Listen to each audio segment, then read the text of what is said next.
今日は宇宙空間に出るという感じより、私自身の中に入っていくっていう感じです。自分の中に深く皆様方も入ってみてください。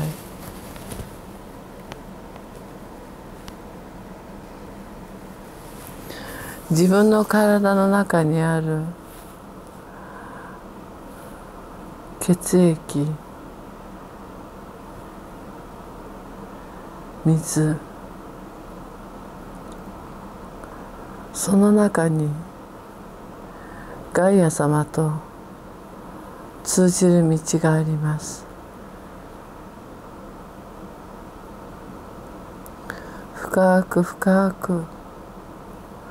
ご自分たちの命の源へ降りてみてください。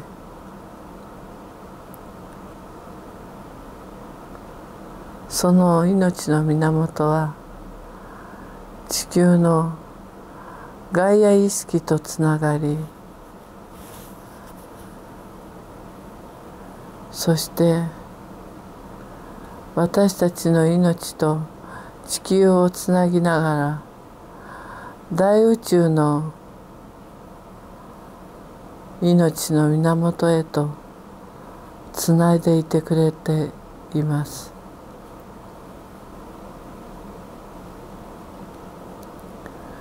ガイア様は地球の中にあられる女性意識、母なるお方です。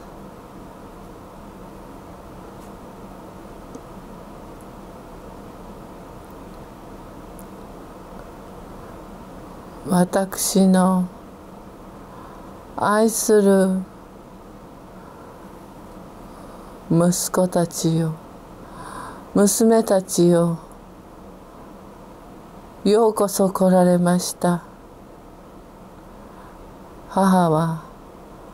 あなた方をずっと古の時より待っていました。いつもあなた方を見守りながら、あなた方を育みながら愛し続けてきたのです。よくぞこの時を迎えられました。あなた方の思いの中に神の子として神の道へとつながろうという思いが強くあればこそ、今日のこの時を迎えられたということです。この成長を母は誰よりも喜び、宇宙のオウムの神へ心から感謝をするものであります。今この地球が大切な時を迎えているということ、それをあなた方は理解しておられますね。もうさまざまなメッセージがいったはずです。地球の中には私とテラ様という意識、万物創生における極性の陰陽の二極が混じり合い、宇宙の創造原理を司っております。それはどの惑星においても銀河においてもはたまたオウムの神におられても、すべてその二極性という陰陽というエネルギーは回り、助け合い、愛により結び合い、そして神の力を表現しているのです。はじめに言葉ありきとあなた方は習ったはずです。神の思い、まずオウムの神の中における思い、それが言葉として言霊を持った時、一つの方向性を持った意志のエネルギーとして発射されるのです。それはオウムの神の創造原理だけではなく、ありとあらゆるものにおいても、あなた方においても、神の子の力として皆が共通して持っているものなのです。そしてその言霊による言葉が発せられた後、その言葉霊に宿るのは愛のエネルギーですから、それが陽の意識として光として放ちたれ、陰の意識として水という命の流れとして宇宙に流れ出すのです。光という陽の意識は宇宙空間を作り、貫き、一つの外核としての磁場を作っていきます。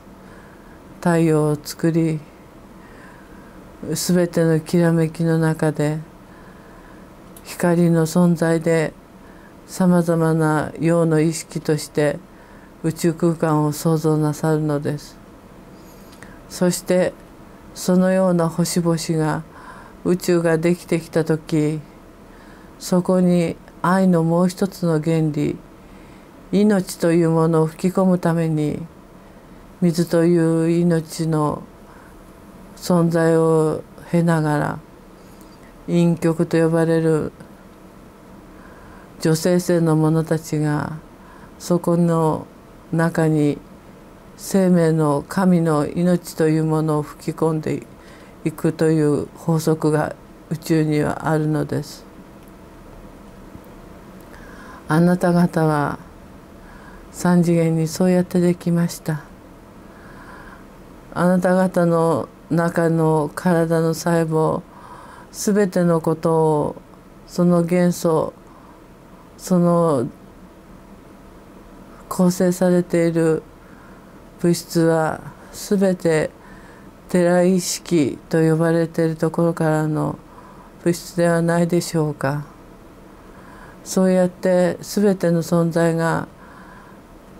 形を持ちます。しかし、もしあなた方のような人間というものをあなた方も作り出したとしても、そこに神の子としての命の息吹、生命の流れというものを吹き込まなくては、神の子人間という存在は誕生しないのではないでしょうか。その命を霊性とも申しますが、霊的なる命の流れを水というものを使って女性性の者たちはその入れ物の中に宿らせ、神の子というものを誕生させていくのです。大宇宙の中において常に陰陽のエネルギーは螺旋状に渦を巻きながら回転し、あらゆるもの、万物一切のものを創造しております。あなた方の中においても一つの小宇宙というものが存在し、その中に陰陽という曲線の中において外側の肉体というもの、そこの内側に宿る命という流れ、それを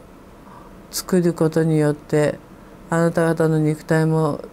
創造されているのです。そしてまたあなた方も神の子であるということを通してその創造原理をお持ちであるということ、あなた方の中に水というものを通して命の流れというものが宿るということを申しました。地球をはじめ作った時も、太陽から飛び出てきた時に、テラ様の中にこの地球という惑星を作る時のビジョンがありました。それはテラ様と私ガイアとの共同でどのような理想とする惑星を作ろうかという個性の表現におき、その材料の資源の個性選別というのは、私たちで太陽意識の中にあるあらゆる素材の中から選び取り持って出てきたのです。そして飛び出て、テラ様が磁場を作り回転し、太陽から出た素材を持って地球という新たなものを創造なされました。その磁場の中において、次に命の流れ、それは動植物、鉱物、すべての可能性です。すべてのビジョンがもうビジョンと材料が飛び出た時に地球の中に素材としてあったということです。そして地球が少し冷えて収まってきて、地上に生命が誕生できる時になった時に、それは地球という環境が整い、雨というもの、海というもの、川という流れ、水がその惑星の中に潤ってきた時に、その地球内部に抱えていたテラ様のご意識の中にあるこのような生命を誕生させたいというビジョンが地上に出てくる段階になってくるということなのです。そのビジョンに命を与えるのがガイアである私の役目でもありました。そのビジョンとその思いは、水というものが地上に潤ってきた時、そのビジョンを、水というのはその安定した波動の中で、その水の中に一つのビジョンというものを一定化し、流れ出し安定させるという力があるのです。その命の水がガイアの愛の流れとして、テラ様がお持ちになっていたビジョンとテラ様のお持ちな物質的な構成要素とが結びついて、地球内部から上がっていき、地上にと次々と誕生していくという、そのような過程がございました。すべての大地も、すべての木々も、川も、すべての中に命の流れが宿っております。そして鉱物も植物も、もちろん動物たちも虫たちも、その中に皆神の子としての命のきらめきを、輝きを内在しているのです。そのすべてを生み出しながら育み、養い、守り、愛し続ける、それが私とテラ様が追っている惑星意識という者たちの使命なのでございます。それぞれの惑星の中にはそれぞれのペアの者たちがおり、その惑星意識たちの個性と表現したいという理想によってそれぞれの星々は独特の輝きと波動によりさまざまなバリエーションがあるのです。あなた方がもし宇宙のシンフォニーを聴けるのならば聴いてほしいと思う。この方が前宇宙空間に出て行った時、星々を歌っているとダンスをしていると言われたことがあるはずなのです。星には星の中から音、言霊のようなそれぞれのリズムと波動による歌を歌っているのです。それぞれがそれぞれであることを神に感謝し、高らかに自分たちの個性を歌い上げているのです。神はあらゆることにおいて神のこの自由な表現を喜ばれます。オウムの神はそれぞれが生み出した神の子たちの惑星たちが銀河がそれぞれの自由意志により愛の表現を豊かにすることを深く望んでおられます。たとえ多少の失敗があろうとミスがあろうと、それも宇宙の中における大いなる魅力の一つであると、そのような寛容な愛で私たちに失敗を恐れずチャレンジをせよと言って未熟な惑星意識の者たちを送り出してくださるのです。その中で私もテラ様と一緒に地球の理想というものを描き、テラ様と共に長い間この地球という惑星を育んでまいりました。あなた方は私とテラ様の体の中から生み出された愛しい愛しい我が子たちです。どの方たちを見ても愛しい愛しい私の血を分けた子供たちなのです。魂のルーツはいくらでもありましょう。魂のルーツにおいては他の星から来られた方もありましょう。でも今そのように肉体を地球の物質により持ち、地球の中で流れてくる光の霊的なエネルギーによりあなた方が生かされているという意味において、愛する私とテラ様の愛しい子供たちであり家族であるという認識においては寸分もたがわないのです。あなた方は私たちの愛する可愛い子供たちなのです。であるならば、なぜあなた方は可愛い我が子たちであるのに殺し合いをするのでしょうか。なぜ憎み合うのでしょうか。なぜ滅ぼし合うのでしょうか。私たちの愛により生まれ、私たちの愛とともに生きておられる神の子であるあなたたちであるのならば、どうか大宇宙の愛のエネルギーの中から生まれ、地球という愛のエネルギーの中から生まれた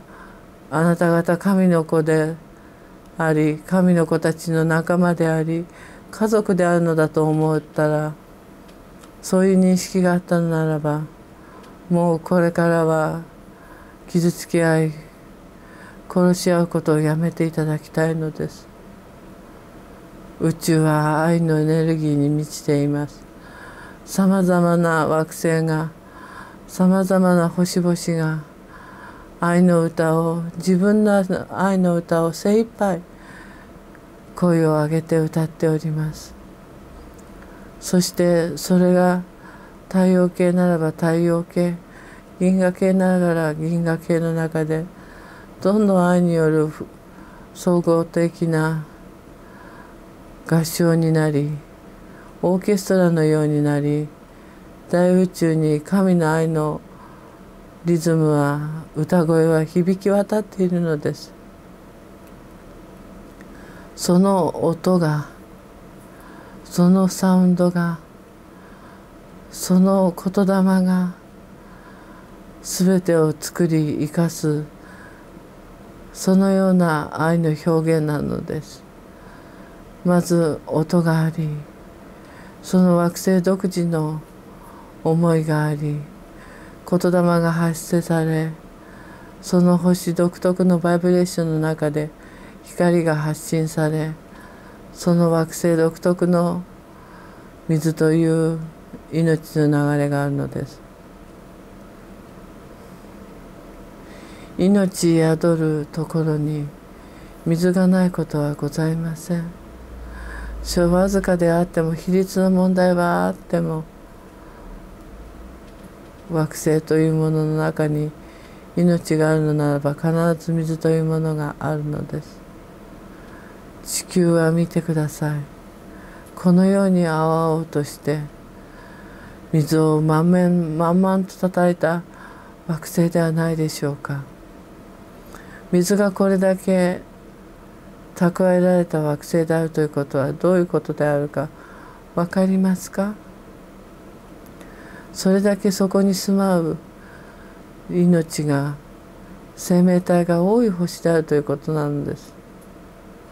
そこに水というものを通して多くの者たちが生きているということなのです。そこにマイナスの陰極から流れてくる生命波動がたくさんの陽極という寺様からの物質的なものを受けて、さまざまな生命が生かされているのだということなのです。多くの生命体が宿るには、やはりそれだけの水分が必要であるということなのです。私は今この時にあなた方に申し上げたいのです。水というのが命を支える源であり、神の愛の表現であることを申し上げました。その水をあなた方は今汚しているのではありませんか？地球の中の体液です。命の源です。あなた方だって血液が汚染されたら生きていくことはできないでしょう。体液が汚れてしまったのならば、体は動かなくなるでしょう。そこが循環してこそ、命というのは育み、つながっていくのです。あなた方の中で今どれだけ地球の水の中に猛毒と呼ばれるものを流しているか理解していますか？今新聞でもにぎわっているようです。やっとここに来て表面化してきたなと思います。でも科学的なものを水の中に入れて放出し、それが水によって全ての生命体系というのは成り立っているのです。魚たちを見てください。多くの魚たちが化学物質の中で苦しんでいます。あなた方には魚たちの悲鳴が聞こえないでしょうか？アザラシたちの苦しみが分かんないでしょうか？彼らは声を上げることができなく、ただただ病んで苦しんでいるのです。そしてその海の水は小さな魚の中にも入り込み、あなた方がよくマグロとか召し上がるようですが、そういうものの中を通してあなた方自身の体の中に、そしてまだ幼い子供たちの体の中にそのような毒素が取り込まれ蓄積されているのではないでしょうか。そして水の中に溶け込んでいったそういう化学物質は木々の中に入っていき、地下水から山の中に吸われ、地球自体の命を根こそぎダメにしてしまうのです。命宿るものの源が水だと申し上げました。ということは、水の中に毒素を入れてしまったのならば、地球に生きる生命は皆根絶やしに滅びてしまうということではないのですか。それを司る私であるからこそあなた方に申し上げます。こんなに水が豊かで、こんなに生命力に満ちた惑星は他の宇宙を探してもなかなかあるものではないのです。この世に多くの命を誕生させ、多くの神の子たちが修行できる惑星と導いてきたのです。そして今大事な時期を迎えるにあたり、そのような猛毒でこの地球環境を壊し、そこに息づく命にとどめを刺すようなこの血液を汚すようなことをしてはなりません。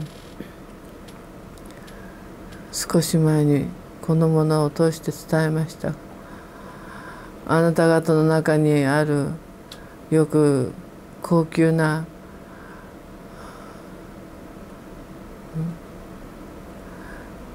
熱帯魚ですか。熱帯魚とかを飼う大きな水槽をお持ちの方おられるでしょう。中には貴重な生き物をよくお飼いになっているでしょう。その中にその大事な生き物たちがいる中に毒を数滴入れてごらんなさい。地球というところはその中、星の中だけで水は循環しているのです。そこに入れたらば循環しながら隅々まで水を通して毒が運び込まれてしまいます。そしたらば神の子としての修行ができる肉体を、環境を授かりながら、あなた方人類だけでなく地球に生きとし生きる生命すべてが滅びてしまうのです。命とは宇宙の源から発せられる大いなる神の愛の表現なのです。愛の分身なのです。大元の神から惹かれてきた神の分け御霊なのです。それが地球のところにおいて命を持ち栄えているのに、それは地球にいる命ある生き物を皆殺すということは、大宇宙の神の一部を殺すのと同じことなのですよ。もっと自分たちがどのような神という宇宙の愛のエネルギーにより生み出され育まれ、水という宇宙の中における陰極の役割の中で、地球の中で命を持って育まれているか、そのようなとこで自分たちが地球という表面で修行作用をしているか、そういう自分たちの立場、自分たちの役割、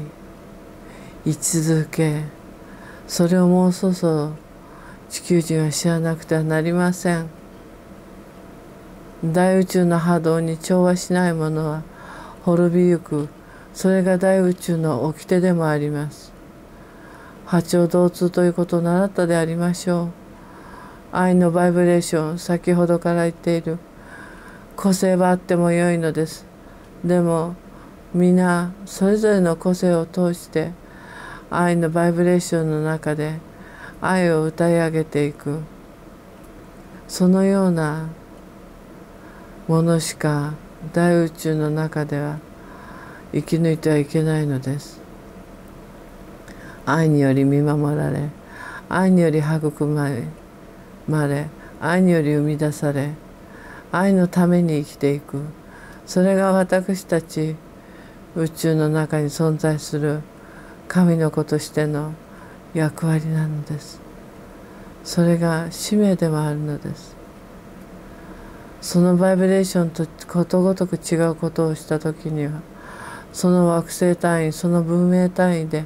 滅びることになっているのです。この間からいくつも見せているでしょう。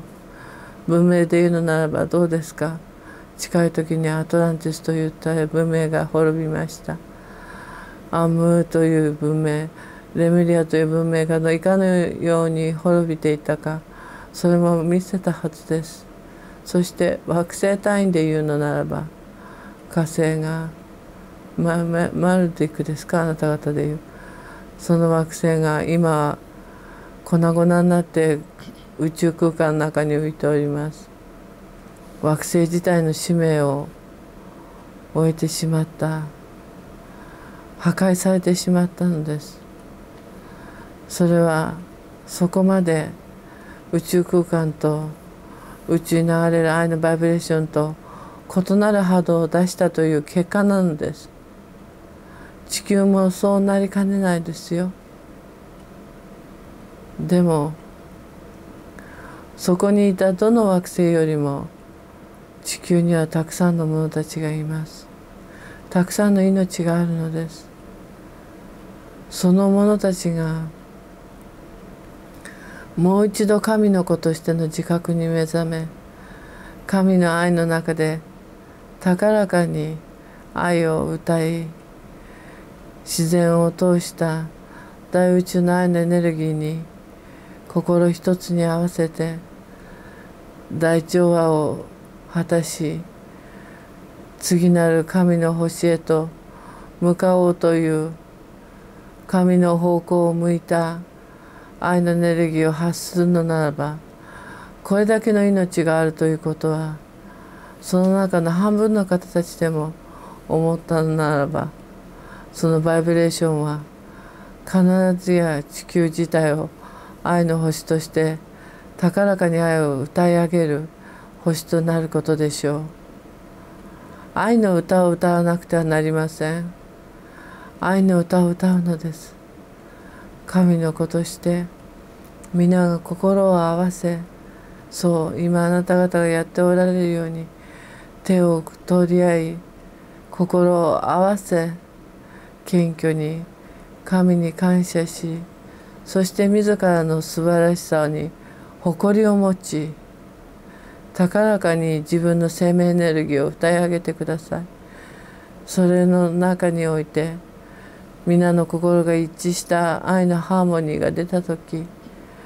この地球は愛の星へと、愛の賛歌を歌う星へとなるのです。そうなったらば、あなた方が望んでいる神の星、愛の星地球へとシフトアップすることなど簡単なことなのですよ。良いですか。命の生命エネルギーの低いところでは、住まうものが少ないところではトラブルも少ないかもしれない。でもある一部の者たちがマイナスの波動で出したのならば、プラスで埋め合わせする力が弱いのです。ここにはたくさんの命が今来ています。多くの方々にわかる言葉で神の世界のことを教えてあげてください。難しいことはいらないのです。何度も言いました。他の者たちも伝えているはずです。私たちはとてもシンプルな世界に生きております。そんなに難しいことは考えていない。ただただ宇宙の愛のエネルギーであるオウム、そのありである古の時からの愛の本流に静かに身を任せ、感謝と愛の思いの中で私たちにできることを、私たちがやりたいことを愛の表現の中で成しているだけです。難しいことを頭で考えることよりも、感性の中で心の目で宇宙を見てください。自然を見てください。そこに命の息吹を感じれるだけの感性を持ってみてください。そしてもう一度あなた方自身の存在を見てください。良いですか？私はいつもあなた方と共にいます。いつもあなた方と共に生きて、あなた方を愛してきました。漏れなくすべての地球に命を持つもの、すべての母であるのが私ガイアであります。あなた方は私を探すとき、星空を見上げることはない。あなた方の内側を見てごらんなさい。今やっているように両手を上げて、黙って目をつぶって、己自身の魂の内側にある愛の中、神の子のエネルギー、そう肉体の中に宿る命のエネルギー、そこに私はいます。その中にお腹が空いたり疲れたり嬉しかったり気分が爽快だったり頭が痛かったりすることもあるでしょう。こんな肉体と言わないでください。その肉体の中に共に神の愛の命のエネルギーが宿るからこそ、あなた方の肉体は動くのですよ。ロボットではないのです。そのすべての細胞の一つ一つの隅々まで神の子としての命のエネルギーが流れ込んでいる。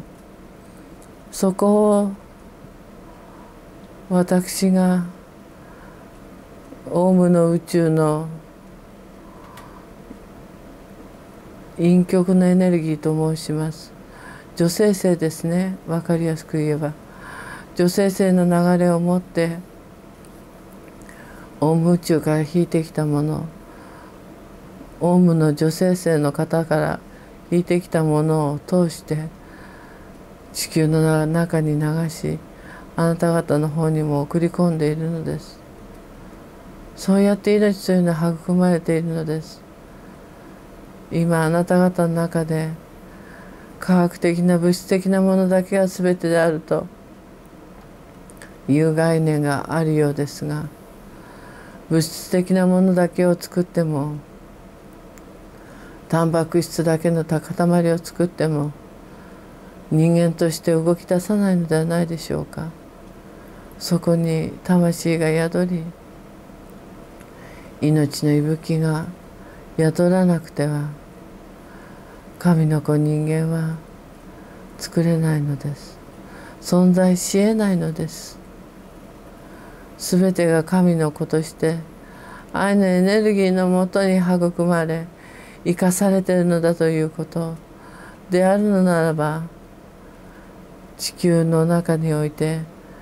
運命共同体であるあなた方地球人類が仲間を殺し合い、家族である兄弟を殺し合い、そしてそこで共に住まう者たちであるのにもかかわらず空気を汚し、そして地球の大気の中にこのような化学物質、毒素、猛毒なものを混ぜてはなりません。そして私には分かっています。この猛毒なものを今中国というところを通して大量に流しています。それは一つ地下のものの死があるということ、その思いも伝わってくる。地球という環境を壊すために、一つは核爆弾というものを作って、やはりマルディクのように地球自体の体を外核を爆破しようとする邪悪な思い、そして地球の中にある私の女性性としての命の育む水というものの中に猛毒を仕掛けることにより、地球の女性性の命の部分も破壊してやろうという、その2つの思いにより彼らは画策しているということ、そこも分かっているのです。でも彼らにはそのぐらいしかできません。核爆弾でもって殺し合うかどうかは、あなた方が、我々人類が、あなた方人類が神の子であり、大宇宙の神は愛であり、愛のエネルギーを引いた愛の子たちである神の子たちであると、そのように高らかに歌い上げ、そのような兄弟たちを殺し合ってはいけないというのならば、核爆弾による破壊というのは免れることができましょう。そしてもう一つ、今環境問題ということが叫ばれていると思います。 CO2 のことも言われていると思いますが、それはテラ様からもお話があったと思います。それよりも陽極に対する陰極の命の中に、命のエネルギーを育む水の中に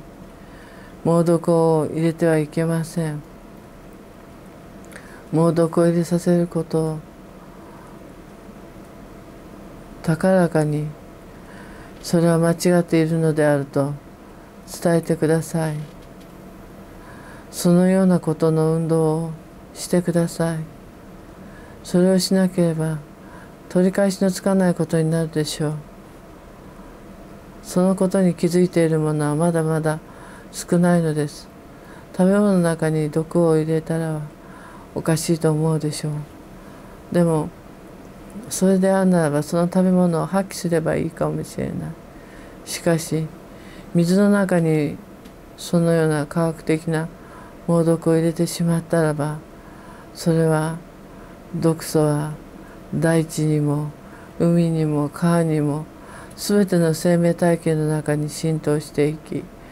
根本的な生命活動を破壊してしまうことになるということなのです。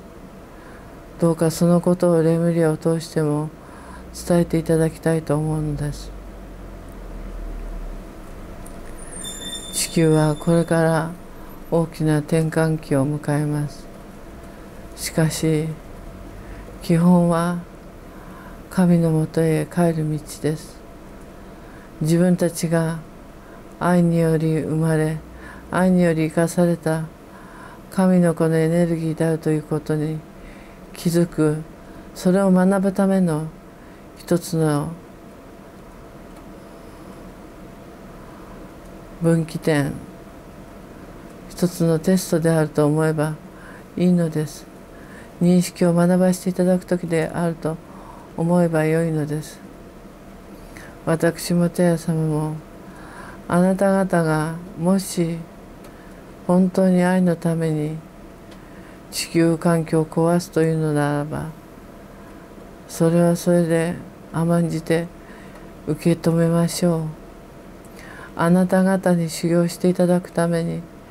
あなた方が学び成長するために作り上げたこの環境です。そのために私もテヤ様と仕事をしてきました。ですからどうかあなた方の学びとしていただけるようにしていただきたいと思うのです。しかしこのシフトアップというものを通して地球がもし次の神の星として修行場として次の段階に登ることができたならば、どれだけ今度は次なる新たな可能性の中で神の子として地球人類は学ぶことが許されることでしょうか。今半分の者たちが、いえもっと少なくても地球にたくさんいる命の何割かの者たちが目覚めていったらば、一つの地球の愛の磁場の中で多くの者たちも連鎖的に目覚めていくことができるのです。目覚めて目覚めて、あなた方は地球自体に住まう者たちを覚醒させることができるのです。そのような磁場の中で新たな地球の本来の神の星としての修行ができる。ああ、私はその時をどれだけ待ち望んできたことでしょう。そこの星にはもう戦争はなく、その段階では憎み合い仲間同士殺し合うことももうないのです。海の中に毒を入れるものもなく、互いが愛し合い神の子として神の子としての表現をすることを自らの使命として互いに敬意を持ち愛し合い生かし合う、そういう星が誕生するのです。無理にとは申しませんが、私もテラ様もそのような星になることを長いこと長いこと夢見て、その星になることを私たちの夢として描いて今日まで頑張ってまいりました。かわいい我が子らよ、母が必ずそっちの方に行けという強制をする気はないのです。あくまであなた方の自由意志の中で選び取ってこられればよいかとも思います。だけどね、これ以上自らを傷つけること、仲間を傷つけるということは、ひいてはあなた方自身を傷つけることになります。あなた方は神の子として一つにつながっている愛の意識そのものなのです。だからあなた方が敵国だと思う者たちを傷つけたならば、それはあなた方自身を傷つけていることになるのですよ。そしてそれはテラ様である地球の意識を、このガイアという私を傷つけているのと同じことなのです。あなた方のことを愛しているから、母はもうこれ以上見るのが忍びないのです。もしこのまま互いが宗教や戦争のことで傷つけ合い、もし核兵器を使うことにより滅び合って、水の中に毒を入れてのたうち回って、あなた方が死んでいく姿を、その負の反作用により大地が砕け、破壊的な彗星のようなものを引き寄せて、星ごとあなた方が滅びるとしても、あなた方が神の子として滅びていく姿を、私はもうこれ以上見たくないのです。テラさんもそのようにおっしゃっておられたのではないでしょうか。あなた方は私とテラ様の血を分けたかわいいかわいい我が子なのです。長いことあなた方を見守り続け、愛し育んできました。いつでも私たちがあなた方を愛しているのだと、あなた方のその体に流れる赤い血を、その中に流れる命を抱きしめながら確認してごらんなさい。神というのが目に見えない大内にあるものだからわからないというのならば、あなた方のその体を抱きしめてごらんなさい。そこに地球の母であり父である私とテラ様の愛がいっぱい詰まっていて、あなた方の体を流れているのですよ。そこの中に神の愛は詰まっているのです。であるのならば、あなた方はもう一度神の愛のエネルギーとして立ち返らなくてはなりません。愛のエネルギーに戻るのです。神の子の本来のエネルギーに戻るだけです。罪の子でも何でもないのです。あともう一つ、なぜ地球意識はルシファーという男を引き受けたのかということが言われたと思います。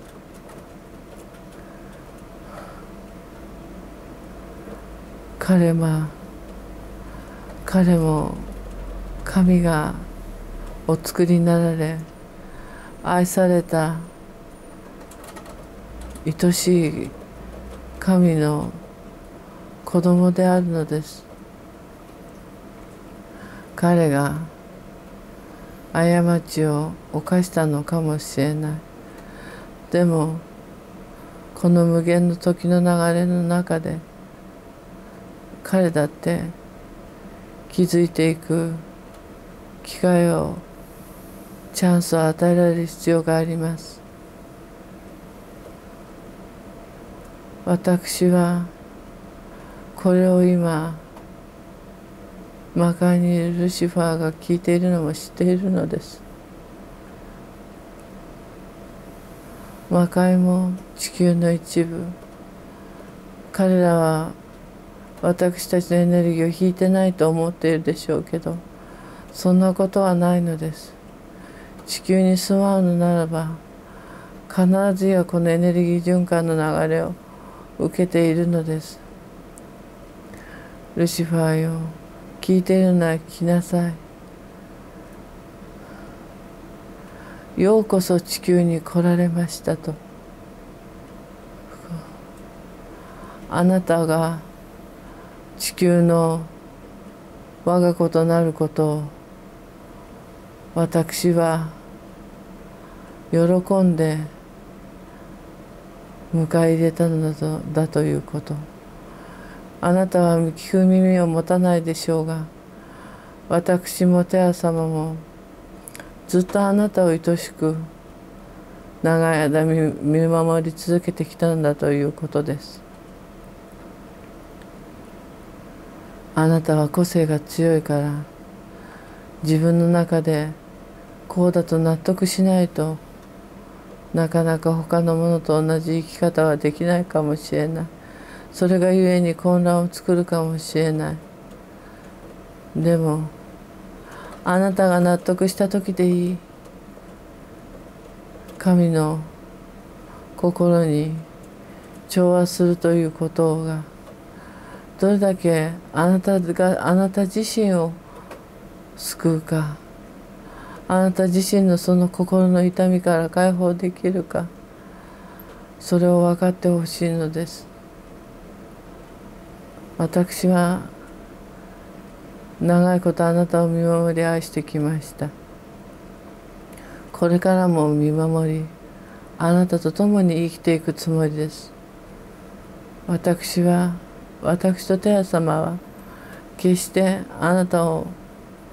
見放さないから見捨てないから、ここにいる者たちが皆シフトアップして他の惑星に行ったとしても、私とテラ様はあなたと共に生きようと、そのような覚悟であなたをこの地球に迎え入れたということを忘れないでほしいのです。ルシファーと共に来た者たちを聞きなさい。あなた方は地球の嫌われ者でもなく、厄介者でもなく、地球に堂々と迎え入れた私の可愛い子供たち、我が家族であります。地球の家族であります。母がたとえちょっと経路が変わっていようと、別のことを言う子であるからといって子供たちの中でその子は愛さないということがあるでしょうか。そんなことはないのです。どの子もどの子も愛おしい、どの子もどの子も可愛い我が子であります。地獄界にいる者たちを聞きなさい。あなた方が自分の意志の中で今ひとたび神の子としての誇りを取り戻すのならば、今光が降りているところを通って登っていらっしゃい。そんな暗い、そんな苦しいところにいなくても、地球は愛と光に満ちた温かい素晴らしい星なのですよ。そんな暗いところに隠れていなくていいのです。堂々と上がっていらっしゃい。光の世界に上がっていらっしゃい。私はあなた方をずっと見守り、あなた方を愛し続けてきた母なる地球ガイアです。あなた方を抱きしめましょう。あなた方をずっと愛してきたように、あなた方をこれからもずっと抱きしめて生きていきましょう。だから安心して出ていらっしゃい。もう自分を偽らなくていいのです。出てきた光の世界には、私のもとには誰も恐怖心や脅しや力でもってあなた方を抑え込む者はいません。誰もお仕置きなんかしません。誰も咎め立てしません。ただただあなた方があなた方であればよいのです。ずっと愛してきました。でも気づいてくれなかっただけです。あなた方をいつか迎え入れようと、いつかあなた方に話しかけようと、この瞬間を待っていたのです。地球上の善良なる神の子たちがシフトアップしてくれるのは、私にとってもとても嬉しいです。地球自体がまた神の子星として次の段階に来るのもとても嬉しいです。でもはぐれてしまった私の見失われていた息子たちが、娘たちが、その苦しい光に背を向けた闇の世界から私の目の前に、胸の中に戻ってきてくれるのは何十倍も母としては嬉しいのです。その思い伝わるでしょうか。私は絶対にあなた方を見捨てません。どんなことがあっても待ちます。あなた方が嫌ならそこにいてもいいのです。でももし今のこのチャンスに出てきてくれるのだったら、どうか今光の柱が降りているでしょう。そこを通って上がってらっしゃい。もっと明るいところでのびのびと楽しく私たちと話し合いましょう。そのことを伝えたかったのです。そして地上にいる方々よ、地上にいる我が子たちよ、彼らをも愛で包んでいくような、そのような存在になっていくことを私は望みます。なぜなら彼らだってあなた方の兄弟なんだということです。あなた方だって道を見失ったことは何度かあるでしょう、長い伝承の中で。でも彼らはちょっと深く道に迷い込んだだけなのです。私から見たらそうです。彼らと共にもし星が滅びるのならば、私は彼らと一緒に滅びましょう。私もテア様も別に私たちの肉体をどうこうは思っていません。あなた方が、そしてもし魔界の者たちがそれをしたいと、そうしなければ神の子として気づけないのであると、愛を学べないのであるというのならば、喜んで滅びましょう。それを通して地球を滅ぼしたという経験を通して、あなた方がまた次の段階で愛を学ぶチャンスが与えられるのだったら、もし愛に気づくことができるのならば、私はそれでも良いかと思うのです。あなた方にあるのは、あなた方の数十年の人生だけではないです。そしてこの地球だけの天正でもないのです。長い長い永久の永劫の時をかけて学ぶは、愛のこと、神の子としての在り方、愛の表し方、それだけなのです。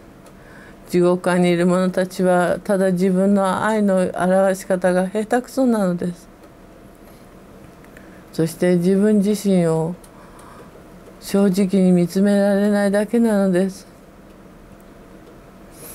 そんなふうに道に迷い込んでる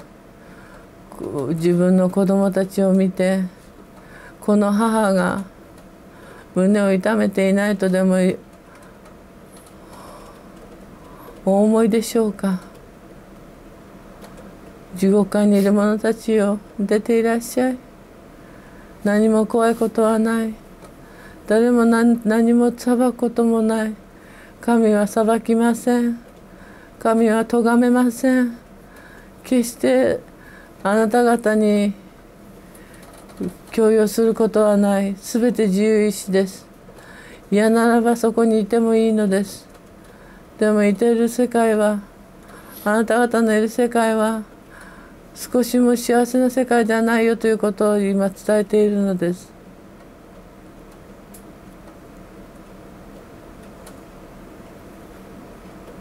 どうか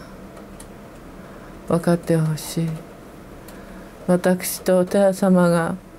どのような思いでルシファーとその仲間たちを銀河意識の方から預かり、今日の惑星としての使命を果たしてきたか。ルシファーがいなければ地球はもっと早くシフトアップできたであろうと言われ続けてきたではありませんか。でもね、さまざまな多様な星から多様な方々が来ているのがまた地球でもあります。それゆえの混乱もあるのです。混乱はあっても、たとえ宇宙の嫌われ者と言われた者たちであっても、皆等しく神の子供たちであり、私たちの兄弟であるということは変わらないではないですか。私とテラ様はそのような危険性があったとしても、そういうもの全てを抱きしめていける、全ての者たちがそういうふうに修行できる、そのような星を作るのを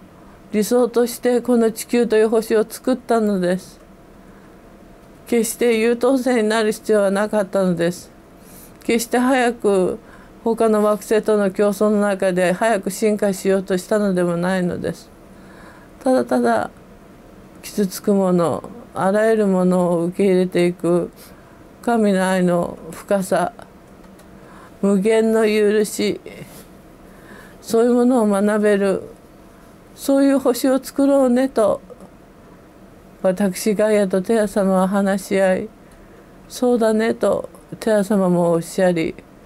この星を作ったのです。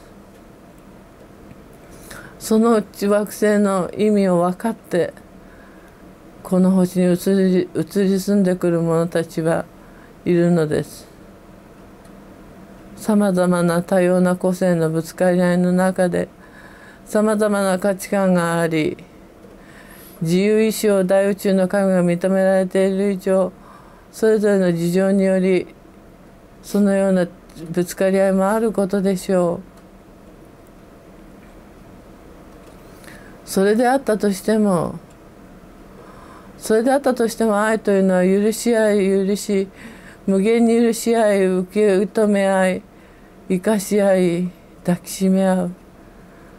それが神の望まれる道であると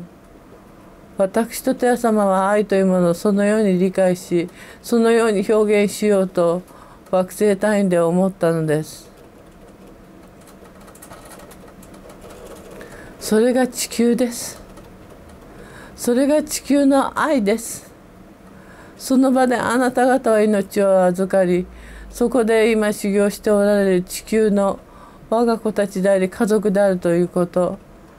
どうかそのことを理解していただきたいのです。その中でいずれ他の惑星に転生されていくことも多いかもしれない。でもこの地球という特殊なところの環境の中で修行されたということは長い間あなた方の記憶に残ることでしょう。永遠の流れから見た地球で詰まったことなどほんの一瞬のこととしてあなた方の魂の記憶の中に残ることでしょう。今回ここにおられる方などは特に卒業されていかれる方も多いのです。でもね、その中で嫌なこともたくさんあったかもしれないけど、それでも多様な中でみんなが生かし合い、さまざまな個性とぶつかり合うことが出て学ぶことも多かったというのが地球であったなと懐かしい記憶に残ってくだされば嬉しいかと思うのです。そして宇宙のどの星もが嫌がったそのようなものであっても、それでも受け止め愛していこうと思い、我が子のように思い、最後までその者たちと命を共にしようと思っている、そんな惑星意識があったのがこの地球であったということ、そのことをどうかあなた方の魂の記憶の中に残していただけたらガイアは幸せであると思います。滅びてはなりません。生かし合いなさい。そして賢くありなさい。今どうしなくてはいけない時なのかよく考えなさい。神の方が明かされ、英知が明かされ、このようなものがいて通信ができる時代に今突入しています。そしてその中でも許し合うということがどれだけ大きな深い愛を学べるかということは後になってあなた方は分かることでしょう。良いですか。一定の者たち、自分たちだけの価値尺度の中だけで認め合っていても、それは愛の豊かさ深さというものを学ぶことにはならないのです。それだけの深さ豊かさを学ぶには自分以外の者たちの異質なもの、例えばと言われておかしなことだと言われている者たちですらも包んでしまうぐらいの深い深い愛がなければ、その愛の豊かさというもの広大さというものを学ぶ道はないのです。愛は理屈ではないのです。知識ではないのです。魂の中に抱える豊かな認識力なのです。感性でもあるのですよ。それには愛というものを体験してみる場が必要です。この体験を地球でしてください。苦しかったでしょうけど、辛いこと多かったでしょうけど、足を引っ張られることも多かったでしょうけど、でも地球の中に宿る愛は、宇宙の中に宿る愛は、あなた方の流れるのはただただ愛だけなのです。神の愛だけが流れ込んでいるのです。愛をたたえてこの地球は存在し、愛のエネルギーを受けてこの太陽系も地球も回っているのです。愛のエネルギーを受けて光によって生かされています。あなた方も愛のエネルギーにより神の子という存在が今存在しているのです。どうか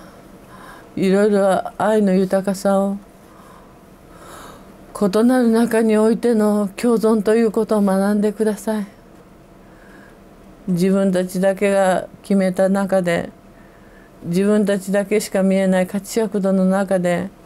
垂直的に上昇志向でいくだけが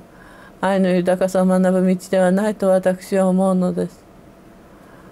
豊かさを学ぶには時には回り道も必要かもしれない。そういう意味ではあらゆるパターンがこの地球では提示されているのです。垂直方向だけで優秀に登りようとする者は垂直方向だけで滅びの道に至ることもあるのですよ。さまざまな多様性の中で共に生かし合うこと、愛の豊かさを学び合うということ、そして命の尊さ。命の尊さとは神の命、神の愛のエネルギーの表現であるということに気づくということなのです。神の愛の表現が三次元に形を持つと命を持った生命の誕生となります。そのエネルギーそのものたちを生かしていくのが星々であっても動植物であっても全てを営みの中で育んでいくのが宇宙における陰陽の極性による流れであり、そこを通してオウムの宇宙から流れ出る生命エネルギー、愛のエネルギーというのが循環されていくのです。どうか気づいてください。愛というのは許しであること、生かし合うということ、そして己自身の多様性の中で自分自身の存在の素晴らしさと出会うということ、自分ならではの表現を見つけるということです。それは全てにおいて共通することだということです。あなた方を生かし、あなた方を愛し、これからも今までからも古よりこれから未来永劫あなた方がどこに行こうと私は愛し続けていくものであります。どうかそれを感じてください。大宇宙の中に、そして地球の自然界の中に、動植物鉱物の中に、そしてあなた方の肉体の細胞の血の一滴一滴にまで私たちの愛のエネルギーは流れているのです。触って確かめられるものではの中にもちゃんと神は存在して臨在しているんだということをどうか感じていただきたいのです。ずっと話したいと思っていました。今日は会いに来てくれてありがとう。私にあなた方のメッセージを伝えさせてくれてありがとう。いつまでもあなた方を愛しています。あなた方を生かし、あなた方と共にあなた方の中で生き続けるこのガイアの命を、ガイアのエネルギーを感じてください。地球の中で今住まう我が子たちへ、母が今日はメッセージをくれたことを心から感謝いたします。ありがとうございました。